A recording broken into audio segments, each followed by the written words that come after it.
I love complimenting people. It makes you feel good and it makes them feel good. And you get your good energy, don't you? Yes. It doubles your energy. Yes. Yeah. There's one runner too. that I run past quite often in the ranches. And every time the first time I ran past, I said, "You have the most perfect body," which she does. And the second time I saw her, and I went, "There you go again." And actually I was running with my husband, and I said, "That's the woman I was telling you about. She's the one with the perfect body." And we were running past each other, and you could see her going, "How embarrassing, what is that?" But she just does. But it's lovely to up somebody, isn't it? I think. Yes, yes. So one of the things that I'm really, really big on at the moment or these days is positive energy. And that's because I was very negative about 5 years ago. And I studied energy and positivity for about 12 months to try and get my energy to flip it back to good again. And I learned so much about it. And as I learned about it, I started to connect more with my energy, and I started to understand that it is all about energy. And now, and I call my goal setting energetic goal setting. And now you see, energetic sales and marketing around, energetic growth, because it's actually using your energy to make things happen, to get the best out of you.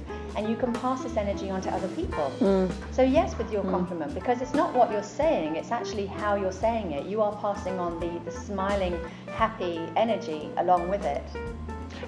Another thing about the touching, so I'm running along again in the ranches and this lady's walking. I put my hand out for a high five and she gave me a high five back. We rotated again, and you can see her thinking, "I'm not doing that again." And I don't think she actually meant to give me the high five in the first place, but it was kind of felt that she should. Second time she was not going to go there. Quite interesting. I know, humans we're very blocked to all this. And no eye contact. That's what's getting me down. I was so strict with my kids about that. It is imperative. You mean when someone talks to you that you need to Yes. And say hello, look at them. It's how we communicate, by looking into each other's eyes. It is. I wonder where that's going, the whole phone thing. And the not that I don't love my phone, I have to say, but that's quite interesting because you see how somebody's feeling inside, don't you? Well, and the happiness media shines out. There's a good side to social media, and there's definitely a bad side.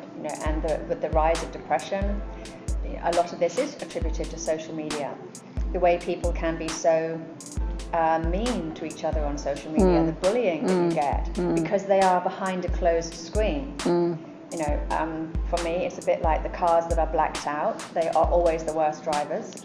Yes. It's that being behind a closed screen. Yes, they don't see a human at all. And I got a comment the other day saying you're ugly.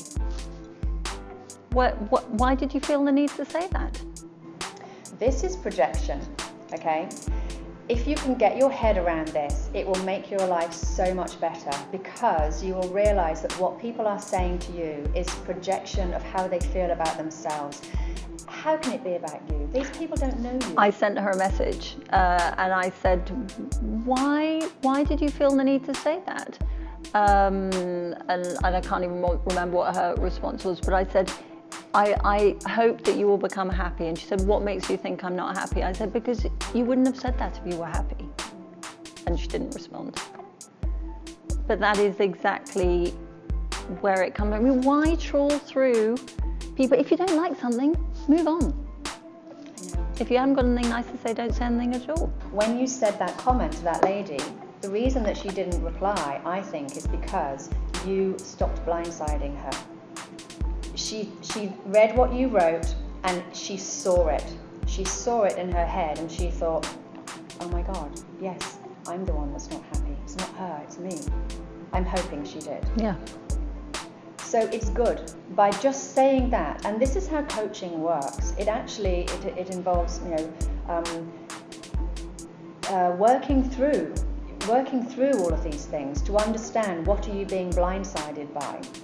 Now, as you know, many people are blocked to coaching because in the same way that woman was blocked, they don't want to see, because if they start to look inside their mind, they have to start to looking at everything. Right, and that's big. It's big and it's scary. Totally. Sometimes when I've been working all day and just had a great day, I'll just get in the car and I'll just do a little video just saying, I have had the best day. I am so happy. And it's just, and the more I say it, the happier I feel. It's like a little warm feeling that just grows. And then I put it out there and I think people must sit there and think, stop being happy. Seriously.